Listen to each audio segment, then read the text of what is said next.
How many solar panels would we need to make up for one nuclear reactor? Many.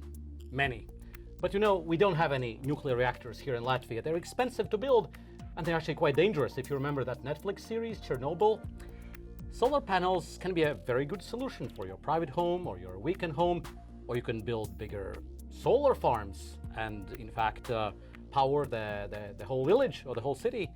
Nuclear is the technology of the past, while solar is the technology of the future. Can we transfer our everyday activities, such as walking, into usable energy?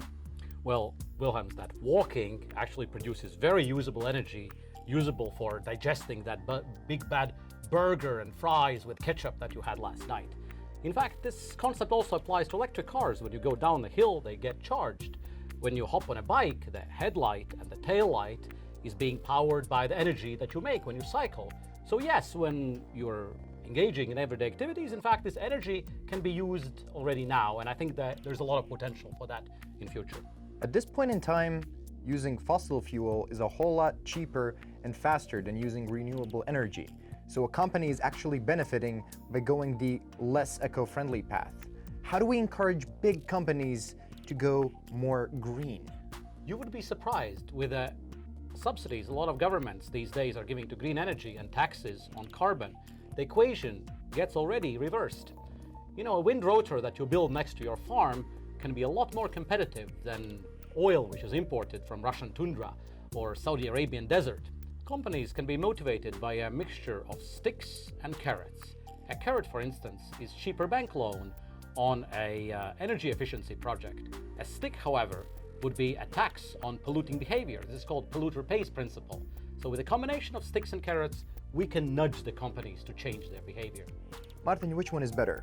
A wind turbine that would serve as a renewable energy source, but to make it, we would create a whole lot of CO2 emissions, or a fossil fuel extraction device that we would produce with virtually zero emissions? I think wind turbine still wins the game. If you consider the turbine, there are emissions once you produce it, for sure, but if you consider the whole life cycle of a wind turbine versus an oil pipe, for instance, this wind turbine, once the emissions are made, offsets this over and over and over again over its lifetime, whereas the oil pipe continues generating more and more and more emissions downstream. I bet on a wind turbine. Why is it important that we have a digitized market? Moving from analog to digital allows us to save costs and increase transparency. And consider, for instance, you have installed a smart meter at your home. No longer do you need to read the readings of the meter by the 15th of the month, jot them down, take the slip down the whole way to the guy, where you need to deposit them. You have a smart meter, the algorithm reads the meter, sends the data, and deducts from a bank balance. Nice and easy. The same with digitalized markets. They function more efficiently, they're more transparent, and they cause efficiencies.